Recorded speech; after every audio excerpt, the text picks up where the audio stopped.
Você já se pegou num ciclo interminável de pensamentos negativos? Qual é sua reação emocional diante de fatos, circunstâncias que você não pode mudar? E quando você pode fazer algo? Quando algo está ao seu alcance, qual é a sua reação? Qual é o seu comportamento? Você se interessou por alguma dessas questões? Então, esse vídeo é para você. Na verdade, esse vídeo faz parte de uma série extensa chamada Compreendendo o Seu Humor.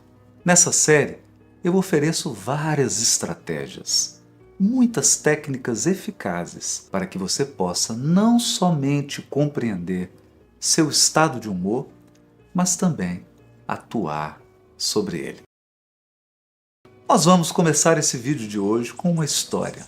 Maria matriculou-se num curso de francês e depois de 2, 3 anos estudando essa língua, ela então teve a oportunidade de fazer a tão sonhada viagem para Paris. Ansiosa, um pouco tensa, ela imaginava: será que eu vou conseguir me comunicar na Cidade Luz? Chegando a Paris, ela começa a gastar o seu francês. Conversa na alfândega, pede um café assim que sai do aeroporto e, para sua surpresa, ela percebe que as pessoas entendiam o que ela estava falando. Era um esforço gigantesco da parte dela, mas as pessoas entendiam.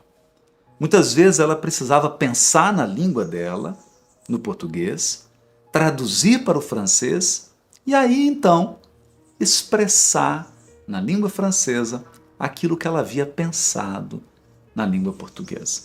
Esse desconforto, esse esforço exigia muito da Maria. Ao final do dia, ela estava mentalmente esgotada. Mas uma coisa era certa: ela estava se comunicando. No passar dos dias, ela foi ganhando habilidade e foi se sentindo cada vez mais confortável com a sua comunicação na língua francesa. Aquele desconforto inicial do aeroporto, aquele esforço mental dos primeiros dias, agora cedia lugar a uma certa espontaneidade e ela quase que já começava a pensar na língua francesa.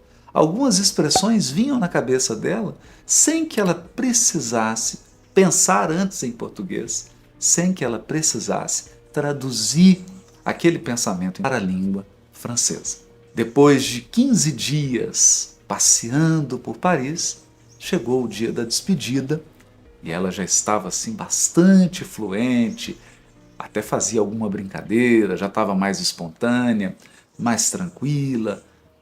Comunicar-se em francês não representava mais aquele esforço mental dos primeiros dias.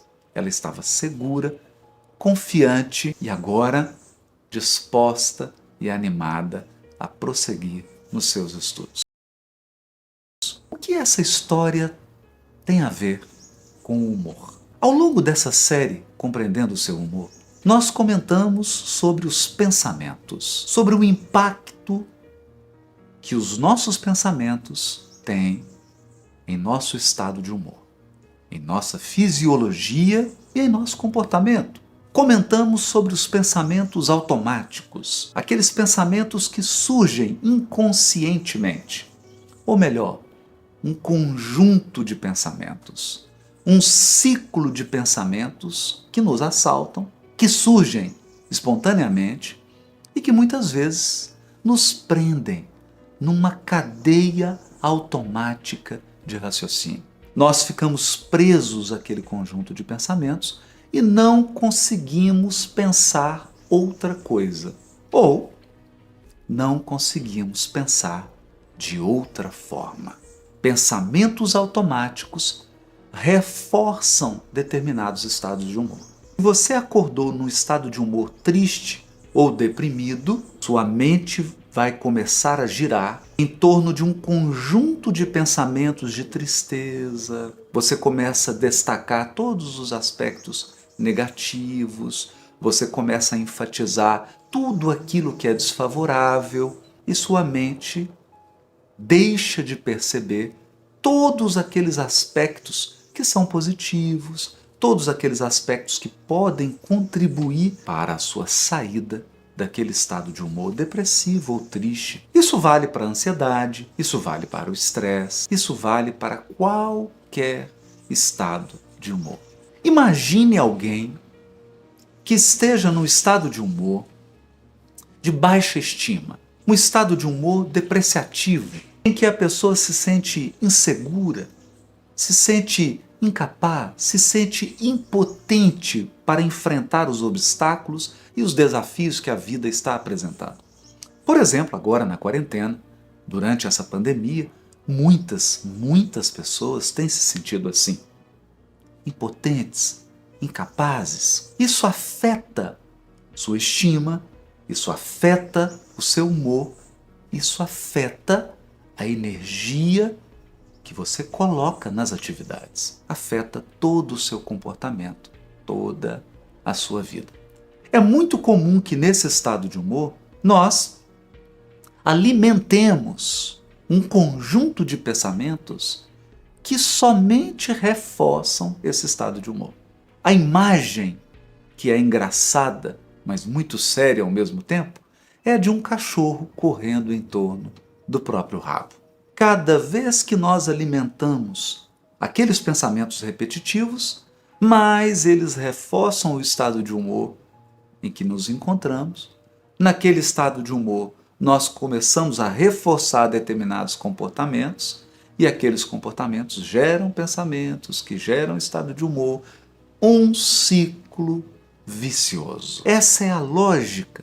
Quando então nós apresentamos uma estratégia para sair desse ciclo vicioso, quando você é estimulado, e é isso que nós estamos fazendo aqui na série Compreendendo o Seu Humor. Nossa intenção nessa série é estimular você a compreender esses mecanismos, a compreender essa dinâmica, a compreender como tudo isso funciona. E a partir dessa compreensão, você se tornar capaz de identificar padrões. Padrões de pensamentos, padrões de emoções, padrões de estado de humor, padrões de atitudes, palavras e comportamentos. Quando você é capaz de perceber esse conjunto de padrões, você terá mais condições de atuar, de alterar. Mas lembre-se, como na história de Maria, que ingressou numa escola de francês e queria aprender a língua francesa, toda vez que você se dispõe a mudar padrões de pensamentos, toda vez que você se dispõe a mudar padrões de humor e de comportamento, você está na mesma situação da Maria. É como aprender um novo idioma. Os pensamentos automáticos somente se chamam automáticos porque nós já não programamos esses pensamentos. Eles surgem espontaneamente, inconscientemente. Alterar esses pensamentos é aprender um novo idioma. Isso gera desconforto, isso gera um cansaço, isso pede um esforço imenso. Alterar padrões exige muito esforço.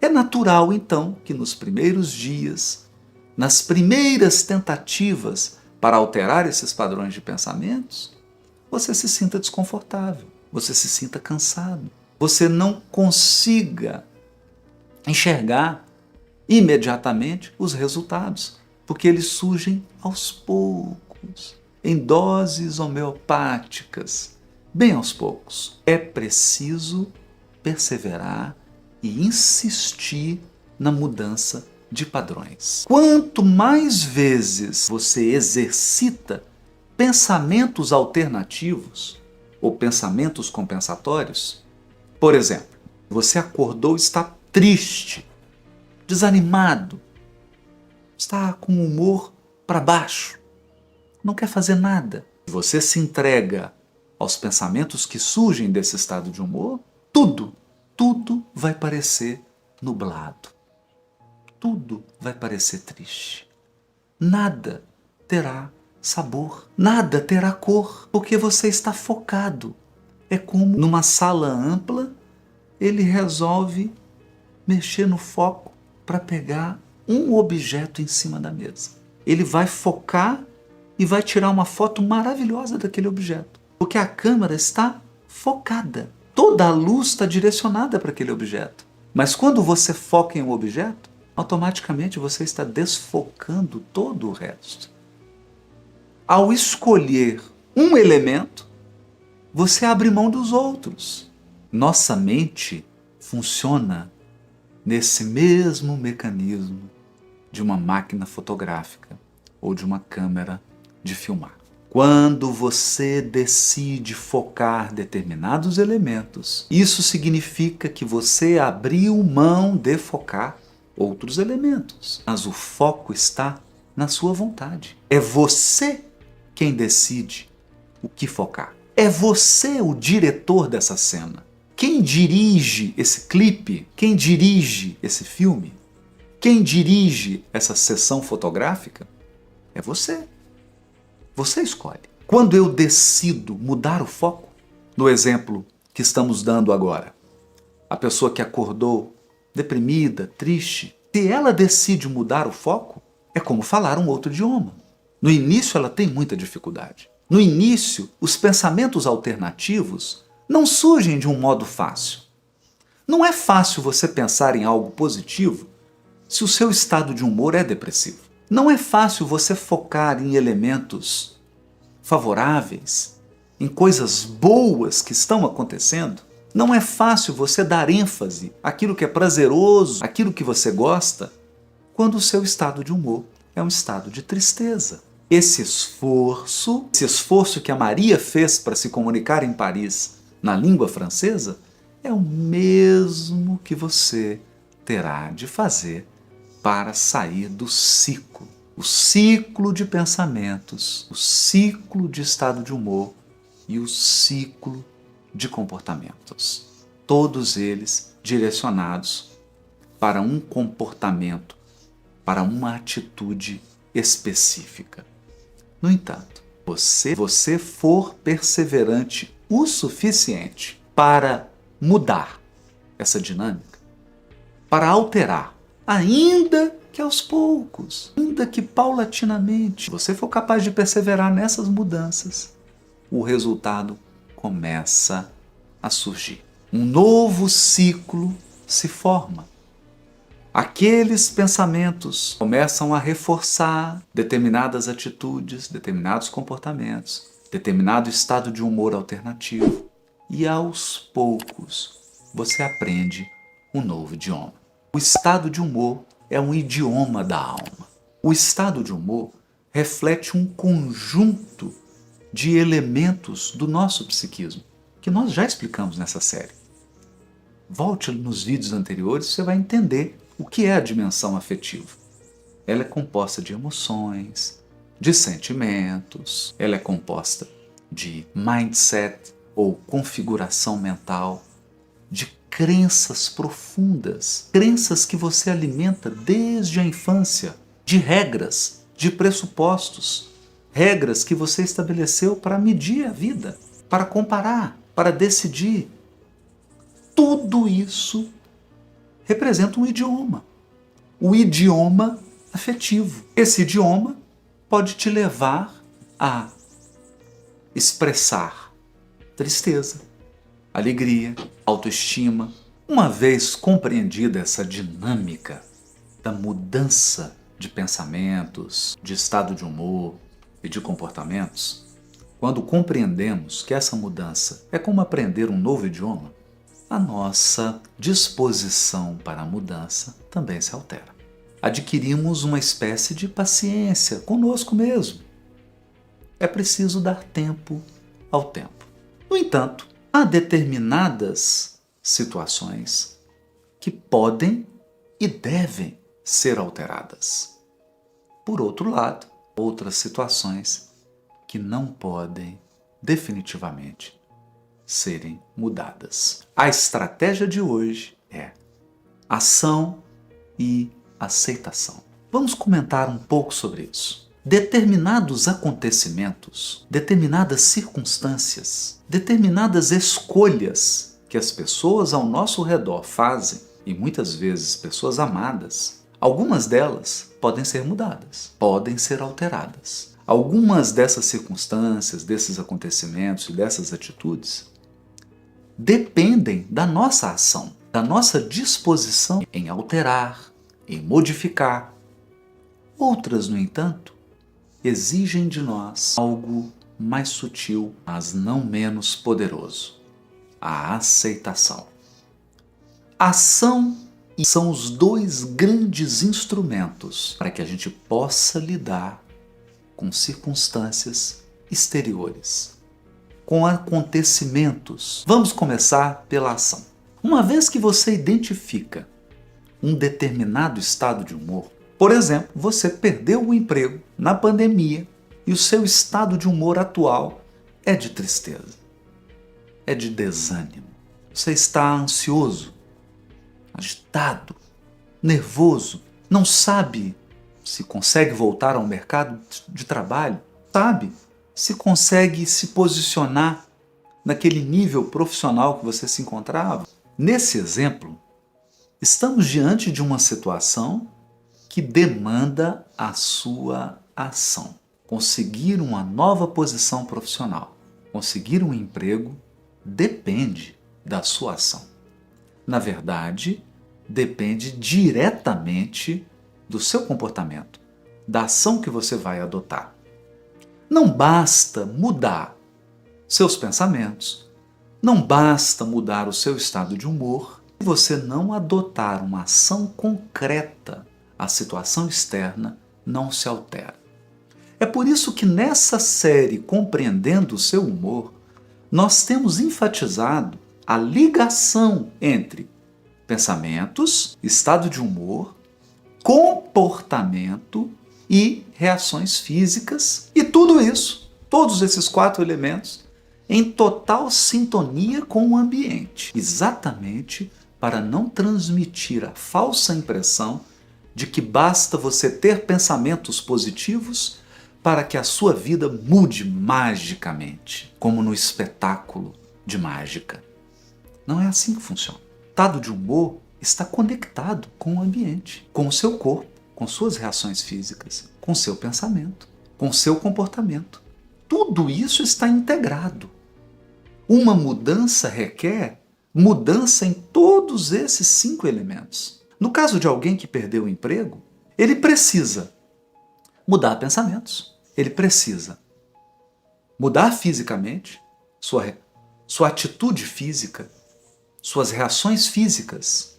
Precisa levantar a cabeça, precisa acordar cedo, precisa de aspectos que são físicos, precisa de novos comportamentos, elaborar um currículo, talvez aprender uma habilidade nova, talvez matricular-se em um curso para melhorar a sua qualificação. Ele também vai precisar agir no ambiente, enviar esse currículo, comparecer a determinadas entrevistas. É esse conjunto de elementos que promovem a mudança. Não somente pensar positivo, é o conjunto. Porém, toda ação deve ser planejada.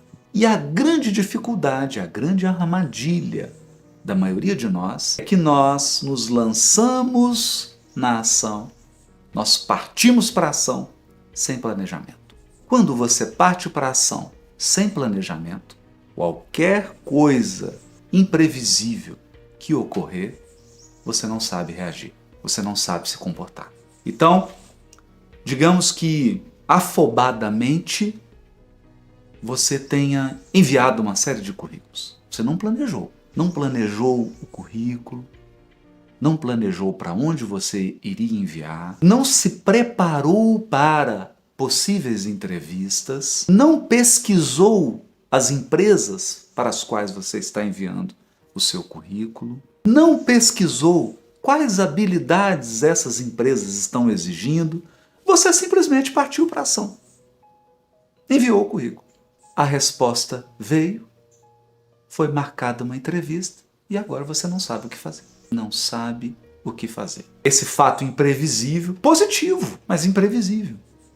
A entrevista foi marcada e talvez ela não seja tão bem sucedida quanto poderia, porque a sua ação não foi planejada. O que é uma ação planejada?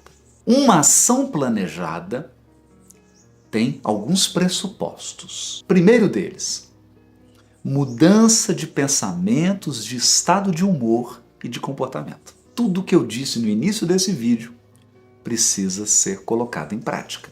Você precisa mudar suas atitudes. Precisa aprender um novo idioma de pensamentos e de estado de humor. Precisa sair daqueles estados de humor que são negativos, daqueles estados de humor que não contribuem para a ação que você vai adotar, que não contribuem para a mudança que você almeja, estados de humor que não contribuem para a transformação que você deseja. A primeira ação é dentro de nós. A primeira transformação não é do ambiente. A primeira transformação é interna.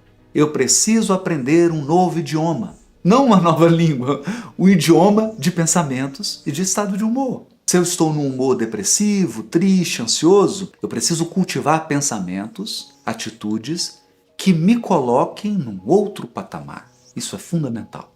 Uma vez implementada essa medida, eu começo a planejar a minha ação externa. Planejar uma ação externa passa por definir exatamente o que você fará. Vou enviar qual currículo? Quantas páginas terá o seu currículo? Qual será o modelo, a formatação do seu currículo? O que você irá colocar nesse currículo? Você irá tirar desse currículo? Para quais empresas você vai enviar esse currículo? Quantos currículos você vai enviar? Em quantas entrevistas você irá se inscrever? Percebe? Eu estou dando concretude à ação. Não basta pensar vagamente na ação. É preciso definir com precisão, com detalhe, o que você irá fazer, como você irá fazer, quando você irá fazer. Vou enviar 20 currículos para as empresas A, B, C, D, F, a quarta-feira que vem. Isso é um bom início de planejamento. Você definiu o que, como, quando.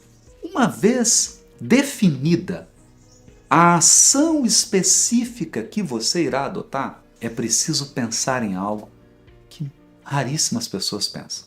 E se isso der errado? Vou enviar para X empresas. E se essa empresa fechou, não existe mais?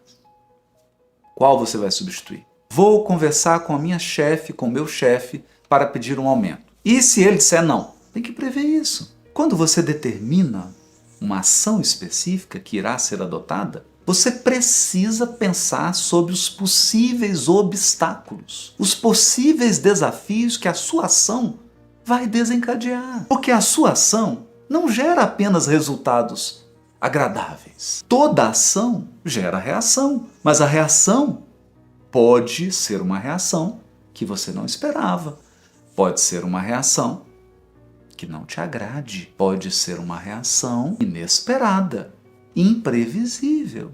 É preciso, então, ligar o seu radar e tentar imaginar. Vou conversar com a minha chefe na terça-feira pedindo uma recolocação, que ela me mude de setor. Opção A, ela diz sim. Qual setor? Ela diz sim e te pergunta, qual setor? O que você irá responder? Ela diz não. O que você dirá? Você está preparado para responder, para argumentar, para conversar, se a primeira resposta for não? É preciso prever. É preciso se preparar para isso. Isso é uma ação planejada. Isso é uma ação madura. Simplesmente determinar que você vai conversar com a sua chefe para pedir uma recolocação, sem prever essas coisas, é uma ação ingênua. É uma ação improvisada, que possui um alto risco de falha, um alto risco de insucesso. A ação planejada é a ação em que eu examino o máximo de variáveis possíveis antes de agir. Antes de agir. Se ela responder isso, eu vou conversar dessa maneira. Se ela disser isso, eu vou conversar dessa maneira.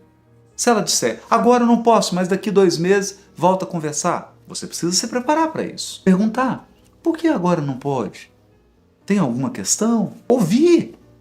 Levantar dados. Após esse levantamento de dados, nessa conversa com a sua chefe, sua mente pode se ampliar. Você pode chegar à conclusão de que essa recolocação profissional exige de você se matricular num curso, aprender uma nova habilidade, se qualificar mais. Então, essa resposta não foi de todo negativa. Foi uma resposta que te inspirou a fazer mudanças prévias. Mudanças que são importantes para que você conquiste aquilo que almeja. Uma mudança na sua colocação profissional. Estamos dando um exemplo. Poderíamos dar milhares de outros exemplos. Isso acontece no casamento, na relação afetiva. Isso acontece nas relações familiares. Isso acontece nas relações com os filhos, com os pais. Isso acontece nos grupos que nós frequentamos. Toda ação deve prever o máximo de variáveis possíveis. Quando você se prepara para essas variáveis, a sua ação se torna uma ação mais qualificada. A sua ação ganha em qualidade. Não queremos dizer com isso que tudo está previsto, que nada vai sair fora do planejado. Pelo contrário, muitas surpresas podem acontecer. Muitas. E você tem que estar preparado para essas surpresas, para o imprevisível. Aqui nós chamamos de jogo de cintura. Você precisa ser capaz de improvisar. O que não pode acontecer é uma situação previsível, uma situação simples, muito provável de ocorrer e você não se preparou para ela. Quando você não se prepara para uma situação simples, para uma situação altamente provável, por exemplo, eu peço um aumento para minha chefe e ela diz não. E você não se preparou para isso? Tinha 50% de chance do seu chefe, da sua chefe dizer não. Ela pode dizer sim ou não. 50% de chance. E você não se preparou? Não se preparou para ouvir o não? Não se preparou para argumentar e para conversar a partir do não? Preparo é isso. Preparo não é um treinamento para o imprevisível. Preparo é um treinamento para aquilo que é altamente previsível, para aquilo que é altamente esperado. Isso é ação qualificada. Voltemos então ao início. Você identifica seus padrões de pensamentos automáticos, você identifica os seus padrões de humor, identifica seus padrões de atitudes e comportamentos e resolve transformá-los. Para isso, você entende que essa mudança é como aprender um novo idioma. No início é desconfortável, no início exige muito esforço, no início você fica esgotado, no início as coisas não são tão espontâneas, porque tudo é novo. Mas você persevera, você insiste, você se aplica, você investe nessa mudança. Com o tempo, você adquire a habilidade de ter novos pensamentos, novas atitudes, um novo estado de humor, comportamentos novos. E então, você identifica que aquela situação, aquela circunstância, aquele fato pode ser mudado, pode ser transformado. Mas, ao invés de partir afobadamente para a ação, você planeja, você levanta. Qual ação específica será adotada? Quais obstáculos podem surgir quando você adotar aquela ação específica? Quais os empecilhos irão surgir no caminho? E você se prepara para eles. Você planeja saídas, alternativas, caminhos, um plano B, um plano C, um plano D, quantos planos forem necessários. Ação planejada. A ação planejada é capaz de transformar situações de um modo extraordinário. Uma ação com qualidade, uma ação com planejamento, promove transformações duradouras, promove transformações de qualidade, ainda que seja uma transformação pequena, mas ela tem muita qualidade. E você, quando adota uma ação planejada, você ganha experiência, você aprende com a experiência, você cresce, você se transforma. Há situações, no entanto, que não podem ser mudadas. Essas situações exigem de nós muita sabedoria. Alguns acontecimentos não podem ser alterados pela nossa ação. Por exemplo, a morte de uma pessoa querida, o fim de um relacionamento, porque a outra pessoa não deseja mais. A empresa que você trabalhava vai à falência ou fecha as portas, ou realiza um enorme corte de funcionários e você está incluído naqueles que foram mandados embora. Um acidente que acontece com você e você perde alguma capacidade física, uma doença que você está enfrentando. Há circunstâncias e situações que não podem ser alteradas. A circunstância não pode ser alterada. Nesse caso, nós precisamos acionar a outra ferramenta. Além da ação, existe outra ferramenta poderosa na vida: a aceitação. Aceitação. Mas é preciso refletir com cuidado sobre a aceitação. Muitas pessoas imaginam que a aceitação é uma atitude passiva, derrotista. No imaginário de muitas pessoas, aceitação é jogar a toalha. É simplesmente sair do jogo da vida, baixar a cabeça e entrar num ciclo de tristeza, de mágoa, de ressentimento. Isso não é aceitação. Por quê? Porque talvez a sua ferida não seja culpa sua, mas a sua cicatrização é sua responsabilidade. Nós não temos controle sobre como as pessoas podem nos afetar, nos machucar, nos ferir, nos causar danos, nos causar prejuízos, inclusive afetivos. Isso não é nossa culpa. Mas o processo de cicatrização, o processo de recuperação está nas nossas mãos. Esse processo é nossa responsabilidade. E a aceitação é a poderosa ferramenta no processo de cicatrização.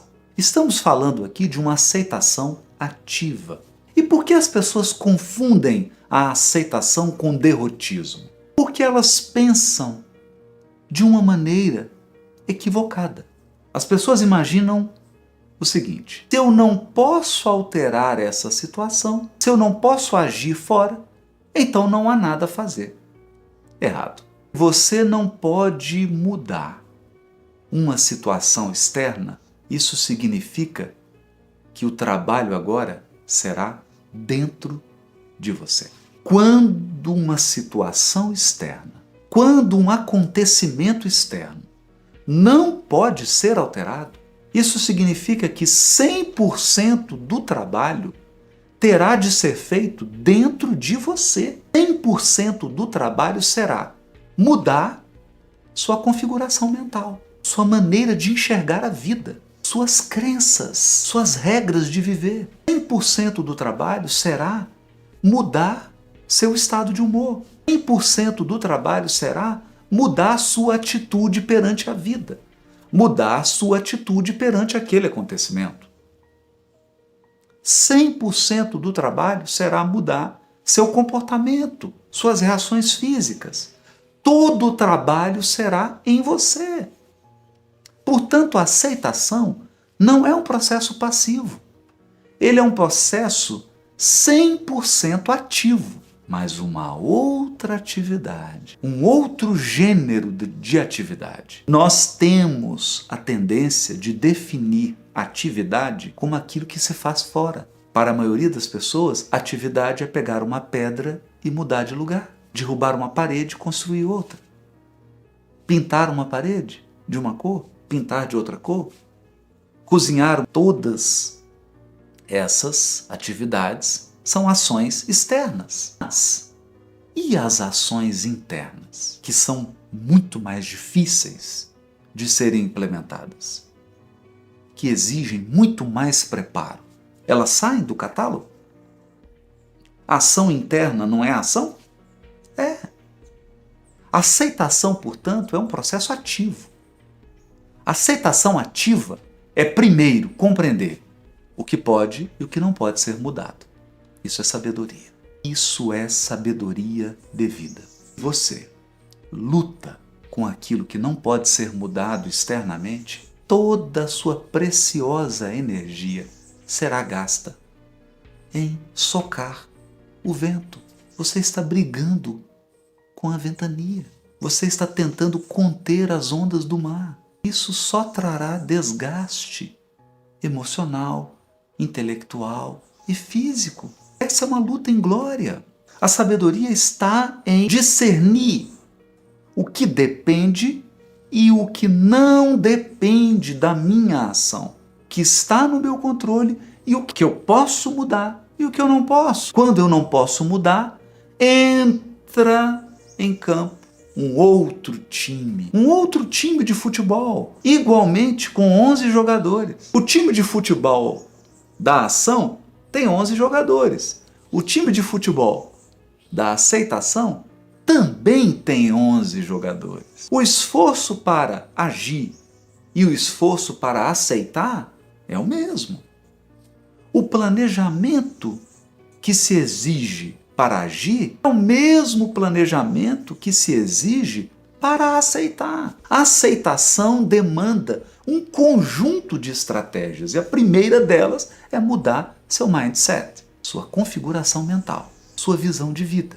Você precisa passar em revista, em revisão, todas as suas crenças a respeito de você mesmo, a respeito do mundo, a respeito das pessoas. E isso é amadurecimento, isso é crescimento. Quando surge em nossa vida uma situação que não pode ser mudada, isso é uma proposta para que a gente cresça, para que a gente amadureça, para que as nossas crenças, nossos valores, nossas regras também melhorem, se tornem mais qualificadas. Isso é evolução, em todos os sentidos. O primeiro passo da aceitação, portanto, é sabedoria. Distinguir o que pode e o que não pode ser mudado. Não vá gastar sua energia emocional, não gaste sua energia física, não gaste sua energia intelectual com uma situação que está fora do seu círculo de ação, que está fora da sua capacidade, que está fora da sua capacidade transformadora. Nesse momento, você se recolhe e começa o segundo passo da aceitação. Revisão de crenças, revisão de regras. Se você tem dúvidas sobre isso, volta nos primeiros vídeos dessa série nos quais eu expliquei o que são crenças ou pensamentos subjacentes e o que são crenças nucleares. Foi explicado. Volta lá, assiste. Crenças ou pensamentos subjacentes são as regras que você usa para medir. Honestidade. O que é honestidade para você? Que regras que você adota para medir a honestidade? Relacionamento afetivo. O que é relacionamento afetivo para você? Que regras são essas? Se o seu relacionamento afetivo chegou ao fim, talvez seja a hora de você mudar isso. Mudar a sua forma de enxergar os relacionamentos. Mudar a sua forma de enxergar as regras que você usa para medir os relacionamentos. Mudar seu comportamento nos relacionamentos. A maneira com a qual você se relaciona. A maneira pela qual você se relaciona. Mudança interior. Adotado esse segundo passo, que é um passo muitas vezes doloroso, revisar regras, revisar crenças profundas, revisar a nossa configuração mental exige muito, muito, muito esforço. Muito esforço. Não é uma atividade banal. Não é uma atividade simples. Requer muita dedicação, muito planejamento, muito empenho, da mesma maneira que a ação externa. É por isso que eu digo, o time da ação tem o mesmo tamanho do time da aceitação. Tanto um quanto o outro exigem 11 jogadores. É o mesmo time. Feita essa revisão, você ingressa num processo de metamorfose, de mudança, de transformação interior. Essa mudança interior vai se refletir numa mudança exterior. Claro, se você perde uma pessoa querida, se alguém que você ama morre, sua vida toda se altera, tudo muda. É como se as peças do tabuleiro mudassem todas. Isso exige de nós muita disposição de mudança, de transformação. É disso que estamos falando. O terceiro passo, então, da aceitação é essa metamorfose interior. Você será outra pessoa. Você será diferente de quem você era quando aquela situação surgiu, quando aquele fato ocorreu. É preciso lidar com o medo, com a ansiedade que o processo de mudança traz para todos nós. Mudar não é tão simples. Traz um conjunto de medos, um conjunto de ansiedades, de preocupações, de estresse. Tudo isso vem à tona. Para que a mudança seja saudável, para que a mudança seja funcional, ela exige de nós uma disposição a lidar com esses elementos que acompanham a mudança. Medo, estresse, ansiedade, raiva. Por que não? Qual o problema? É natural sentir raiva porque algo mudou e você não tem controle. É natural sentir raiva porque a sua vida não será mais do jeito que era. Natural. Mas precisamos lidar com isso. Precisamos absorver isso. Esse é o processo de aceitação. Intenso, dinâmico, muito mais sofisticado do que aquela aceitação passiva, do que aquela aceitação que é simplesmente jogar a toalha, desistir da vida. Não! Aceitação é algo grandioso. Aceitação é algo que transforma completamente a nós mesmos. Muitas vezes a ação não te transforma. Você pode agir intensamente e continuar a mesma pessoa. Você pode mudar de emprego e continuar o mesmo profissional. Na aceitação é diferente. Quando você implementa um processo de aceitação, você não sai a mesma pessoa desse processo. Ao longo do processo de aceitação, você muda completamente. Tudo sai do lugar e tudo vai para lugar diferente. Não é apenas sair do lugar. As coisas vão ocupar um lugar diferente do que ocupavam antes. Tudo muda. Por isso, nós podemos deduzir toda situação, toda circunstância que não pode ser mudada é um convite para que você mude. A vida é assim, ou mudam as circunstâncias, ou mudamos nós. É preciso ter sabedoria para discernir quando a mudança tem que ser externa e quando a mudança tem que ser interna. Gostou dessa estratégia? Não deixe de acompanhar a série Compreendendo o Seu Humor. É uma série extensa, profunda e que eu tenho certeza poderá contribuir enormemente para o seu desenvolvimento pessoal, para o seu crescimento pessoal. Se inscreva no canal Odisseia, dê o seu like, divulgue para as pessoas que você ama, para as pessoas que você acredita possam se beneficiar com o conteúdo desse projeto Odisseia, do canal Odisseia, especialmente dessa série Compreendendo o Seu Humor.